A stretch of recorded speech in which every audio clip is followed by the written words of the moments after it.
Hello, and welcome to the second of two online modules in a series on a cross-cultural study of professionals' perceptions of stigmatization experienced by elementary school-aged children with disabilities in the U.S. and East Asian countries. The data we report is from professionals working in educational contexts, including school social workers, but is relevant to child welfare professionals as they may face similar challenges in their work. Indeed, 32% of child welfare-involved children in Minnesota have disabilities. Understanding the role of stigmatization in their relationships with caregivers, that is, biological caregivers, extended family, and foster caregivers, is also important to child welfare professionals. Importantly, in this module, we consider educators' views on how these challenges may be alleviated. The research team for this project is made up of Minhae, a research assistant and doctoral student at the University of Minnesota, Wendy Haight, a professor and Gamble-Skogmo chair at the University of Minnesota, and Misa Kayama, an assistant professor at the University of Mississippi. In the previous module, we learned about educators' perceptions of the role of stigmatization in their relationships with caregivers and challenges faced by professionals and caregivers of children with disabilities in the U.S. and South Korea. If you haven't had a chance to listen or read the previous module, we encourage you to do that first before continuing with this module. Given the challenges of educators and the caregiver relationships identified by U.S. and Korean educators in the previous module, this module will discuss U.S. and Korean educators' perceptions on effective strategies for building and maintaining collaborative relationships with caregivers of children with mild cognitive and behavioral disabilities. This module has 3 learning objectives. 1. We expect for you to learn about the role of stigmatization in caregiver-professional relationships, to understand the importance of collaborative caregiver-professional relationships on the school functioning of children with disabilities, and to learn about cultural variations in professional strategies to build and maintain collaborative relationships with caregivers of children with disabilities. In addition, we expect that these educators' reflections will provide you with a broader context for reflecting on your own practice. Disabilities can present additional challenges to the school functioning of children with maltreatment histories. In this study, we focus on mild cognitive and behavioral disabilities, which include learning disabilities, emotional and behavioral disorders, ADHD, speech and language disabilities, and high-functioning autism.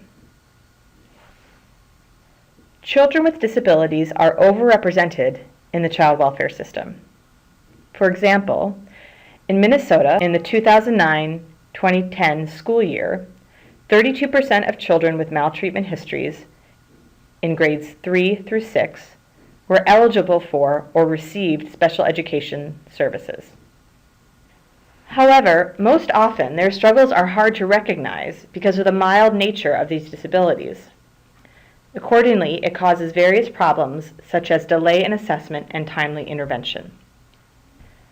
Understanding the role of caregivers is particularly important because they play a critical role in managing their children's access to services necessary to their disabilities in collaboration with professionals from different systems. Child welfare professionals can play an important role in ensuring that the access of maltreated children with disabilities to services is consistent. For example, child welfare professionals can educate foster caregivers about mild cognitive and behavioral disabilities and the importance of ensuring services to their foster child, who, in most respects, appears to be typically developing. If a child's placement in care necessitates a school move, child welfare professionals can ensure that the child's individual education plan follows him or her to the new school. For children with disabilities, enhancing caregivers' experiences with school is especially critical. as they have a direct impact on children's development through their caregiving and advocacy. However, stigma can affect not only children with disabilities, but their families as well.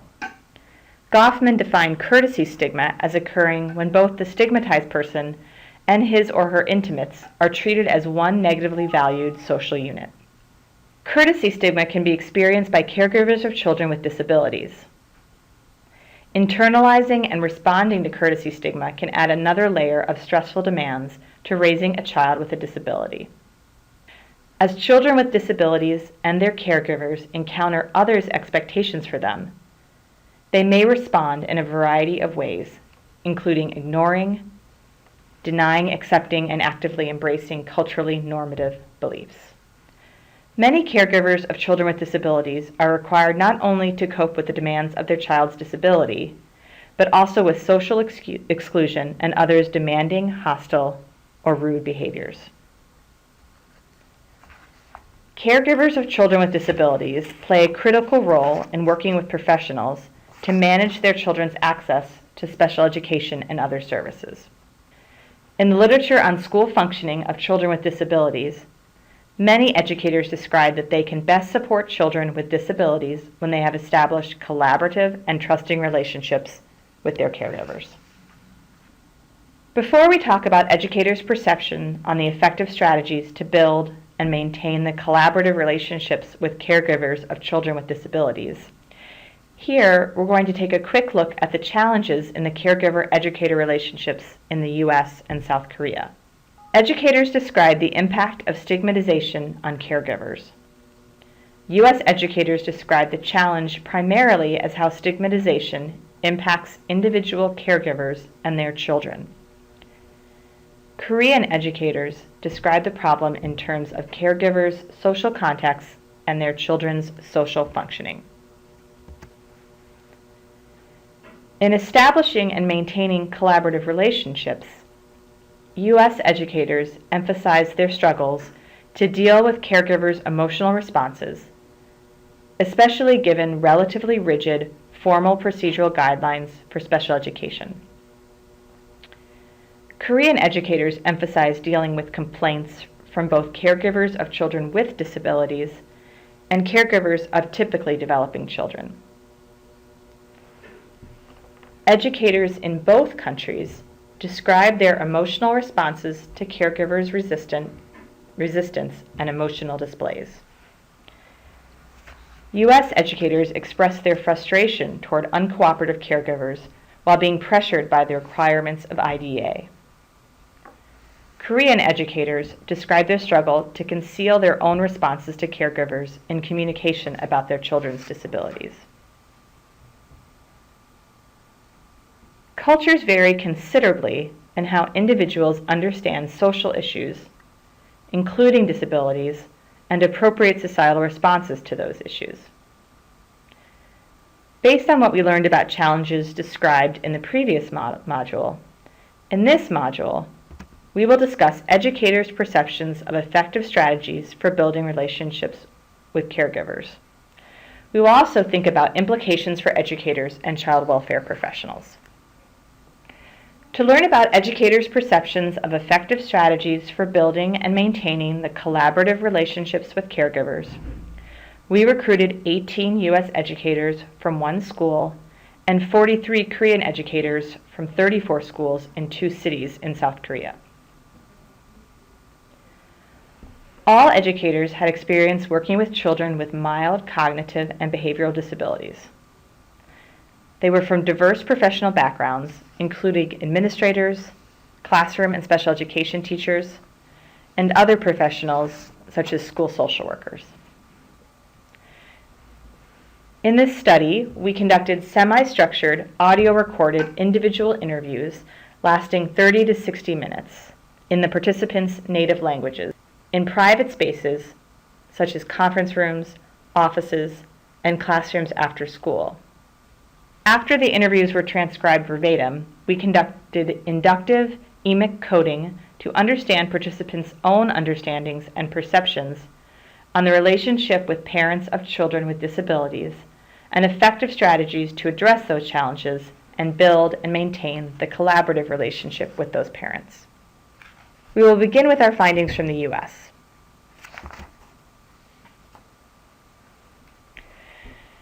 To understand educators' responses, it is necessary to contextualize them within interpersonal relationships and emotion communication in the U.S. Although educators express their desire and obligations to be empathetic and available to caregivers of children with disabilities, they also emphasize the importance of balancing their professional responsibilities and personal lives, and thus they try to avoid unnecessary conflicts and emotional entanglements with caregivers. Similar to educators, caregivers express uneasiness when they feel that professionals step out of their professional roles. For example, when they behave toward a caregiver as a friend or develop strong emotional bonds with their children as a caregiver at school. Caregivers express their preferences for receiving concrete material services from professionals for them and their children with disabilities. Caregivers also report relatively low levels of satisfaction with the emotional support provided to them by professionals. This may suggest that the improvement of emotional communication with caregivers may strengthen caregiver-educator relationships. Overall, these caregiver responses may reflect the complexity of the relatively rigid, formal procedural guidelines they are required to navigate to ensure their children receive disability services, because these procedures can be burdensome to caregivers experiencing other stressors such as poverty, health, and mental health issues. Many educators discuss the importance of ongoing communication with caregivers.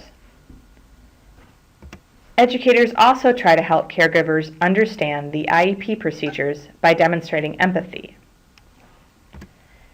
A school social worker, who is also a caregiver of a child with a mild cognitive and behavioral disability, described how educators can help caregivers.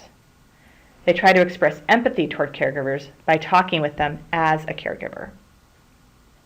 During the initial stage of identifying and understanding children's struggles, educators have to be very careful in their communication with caregivers. At the beginning, their approach is a lot of questioning instead of direct referencing to other professionals relevant to special education. By doing so, educators intend to inform caregivers of resources for their children and help them understand their children's struggles at school. Even when caregivers avoid communicating with educators, it is important to continue making efforts to communicate with them and gain the trust of caregivers who are not collaborative.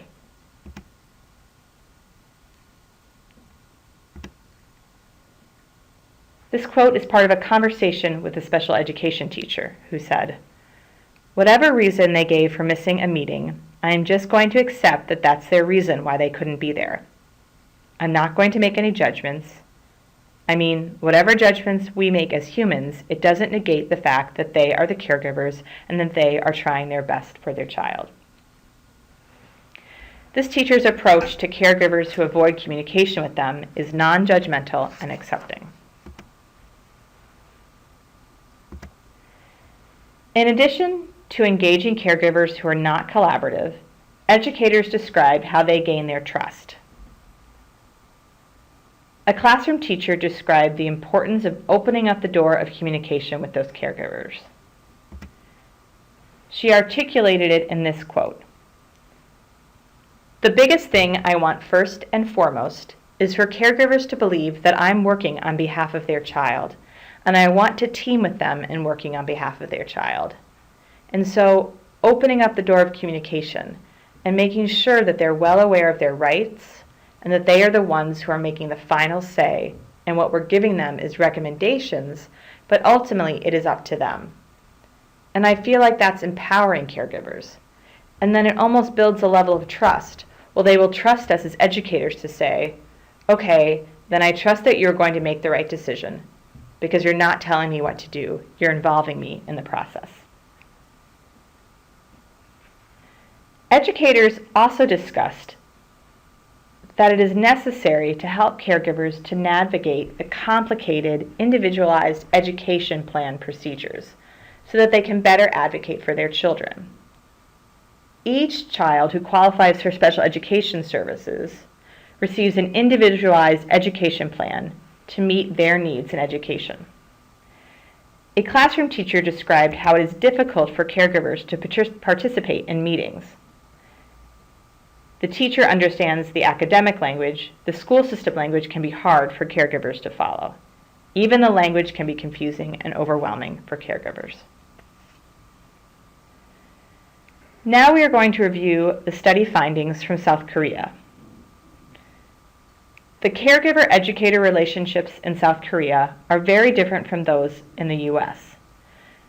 But South Korean educators discussed some similar challenges to those in the US. Before we talk about Korean educators' responses to caregivers of children with disabilities, we are going to talk about the cultural context in which educators build interpersonal relationships with caregivers and communicate emotion. The value of strong interpersonal and emotional ties among Koreans is also reflected in caregivers' and educators' responses to children with mild cognitive and behavioral disabilities. The primary concern of caregivers is that children will be left out of peer groups. The relatively strong emphasis on children's academic achievement in Korean society intensifies this caregiver concern. Many caregivers of children with mild cognitive and behavioral disabilities expend a great deal of effort at home and after school in supporting their children's achievement, so that their children can excel academically and be considered typically developing. Educators generally acknowledge caregivers' efforts and are willing to tolerate children's disruptive behaviors if they are doing well academically. However, educators may be reluctant to communicate with caregivers about their children's struggles because they are concerned that they may hurt caregivers' feelings or cause power struggles with them. Educators also must navigate their relationships with caregivers of typically developing children, as some of these caregivers express concern that children with disabilities disrupt the learning environment for their children. As a result, Korean educators are struggling to balance the needs of children with disabilities and their typically developing peers. Overall, South Korean educator strategies focus on both caregivers of children with disabilities and caregivers of typically developing children. An educator emphasized, we need to educate caregivers because elementary school-age children are still greatly influenced by their caregivers. In supporting caregivers of children with disabilities, educators described investing time and effort, especially at the initial stage of the conversations with caregivers about their children's struggle. They patiently involve caregivers in conversations to help them understand the benefits of special education for their children. Rather than openly discussing children's struggles with their caregivers, teachers tentatively and indirectly describe children's struggles, for example, referring to them as like a cold in mind that can be treated. If caregivers of children with disabilities resist acknowledging their children's struggles, even though they are not in the formal procedure, classroom teachers may involve experienced special education teachers. They may suggest educational programs to help caregivers understand their children's disabilities and inclusive education. Educators continue to support caregivers after their children are receiving special education. For example, through regular conferences and follow-up meetings. Some educators also send caregivers a daily record of classroom work and exchange daily journals with caregivers. These regular communications keep caregivers informed about their children's school functioning and also help educators to learn about caregivers and their children. A special education teacher described, "It is useful because in those journals, caregivers can express their emotions or satisfaction and make suggestions to us with regard to special education services for their children. It was not easy for them to give their comments to teachers at first, but their reactions to daily journals were positive, so I will continue using them. I believe this improves our communication. Korean educators provide family-oriented programs broadly promoting caregivers' participation in school activities, such as family picnics, field trips, and family festivals. These programs also aim at relieving caregivers' burdens and stress from raising children with disabilities. Some teachers focus on emotional support for caregivers rather than information or knowledge about their children's disabilities, because it helps caregivers to open their minds to new learning about disability. The main purpose of the family support is to provide caregivers with respite care. In the family programs, teachers take care of their children and even their siblings all day long. Then caregivers can have their own time. Some schools in South Korea provide disability awareness education for caregivers of typically developing children to help them understand the struggles of children with disabilities at school and to promote their positive perceptions of special education and disability. These education programs are usually implemented at the local government level. The teachers applied and received a grant for those programs. Educators found these programs very successful. We will now discuss what we learned from the study results and implications for educators and child welfare professionals. Here's a brief summary of educator strategies for overcoming challenges and building collaborative relationships with caregivers. Overall, U.S. educators describe caregivers as partners in educating their children. They understand that caregivers may be reluctant to communicate with educators due to the stigmatization associated with disabilities.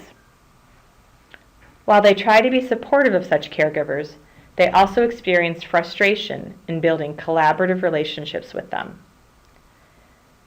U.S. educators' strategies tended to focus on fact-oriented information through ongoing communication with caregivers. They invest effort in gaining trust from caregivers, for example, by empowering them. Also, U.S. educators acknowledge that IEP procedures are complex, so they try to help caregivers understand and actively participate in the procedure. Some educators try to support caregivers of children with disabilities by demonstrating empathy. Educators from South Korea generally acknowledged caregivers' understanding of their children and used their insights in interacting with children. However, they also described many caregivers as reluctant to accept their children's disabilities and needs for specialized services due to their concerns about stigmatization. In this context, educators expressed hesitation in openly discussing children's struggles, which could hurt caregivers' feelings and lead to conflicts. They invest time and effort in involving caregivers in conversations to help them understand the benefits of special education for their children. After parents accept special education for their children, educators continue to support the parents through daily record exchanges to get a complete picture of their children's development and social functioning. They also provide family-oriented programs for the purpose of providing caregivers with respite care and promoting caregivers' participation in school activities. Educators in some schools described responding to these caregivers by offering disability awareness programs for caregivers of typically developing children so as to help them understand the struggles of children with disabilities and promote their positive perceptions of special education and disability.